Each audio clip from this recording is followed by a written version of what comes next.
হাস্যকৌতুক দিয়ে শুধু ভারত নয়, পুরো বিশ্বেই যেন পরিচিতি অর্জন করেছেন। বলছি কমেডি কিং কপিল শর্মার কথা। জানলে অবাক হবেন যে পাঞ্জাব থেকে সামান্য পুঁজি নিয়ে মুম্বাইয়ে আসা এই মানুষটির প্রথম জীবনের আয় ছিল মাত্র 500 রুপি। কিন্তু বর্তমানে এই তারকার রয়েছে কয়েকশো কোটির সম্পত্তি। এখন প্রশ্ন হলো, কপিলের এই অবিশ্বাস্য উত্থানের পেছনের রহস্য কি? পাঞ্জাবের এক মধ্যবিত্ত পরিবারের ছেলে কপিল শর্মা।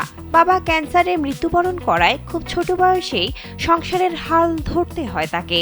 পড়াশোনা চালিয়ে যাওয়ার পাশাপাশি পিসিও, জেনারেল স্টোর, কাপড়ের দোকানে কাজ করে ও গান গেয়ে তিনি পরিবারের খরচ চালাতেন।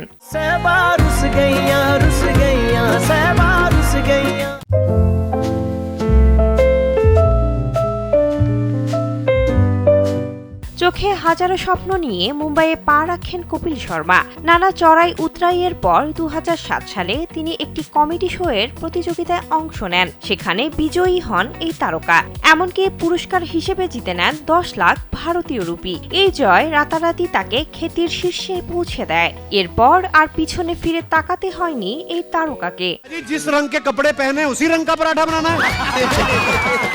अच्छा कपिल भाई, একের পর এক বিভিন্ন কমেডি প্রতিযোগিতায় অংশ নিয়ে বিজয়ীর মুকুট ছিনিয়ে নেন কপিল। কিন্তু 2013 সালে ঘুরে যায় তার জীবনের মোড়।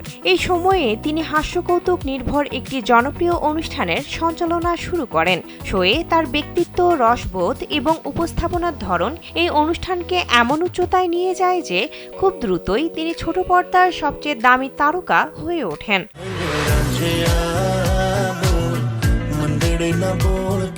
এই অনুষ্ঠানের প্রতিটি পর্ব সঞ্চালনার জন্য কপিল শর্মা পারিশ্রমিক হিসেবে নেন 5 কোটি ভারতীয় রুপি। তার জনপ্রিয়তা এতটাই বেশি যে ছোট পর্দার পর ওটিটি প্ল্যাটফর্মেও এটি সম্প্রচার শুরু হয়। জানা গেছে, ওটিটি প্ল্যাটফর্মের সঙ্গে তিনি 150 কোটি রুপির বিশাল অঙ্কের চুক্তি করেছেন।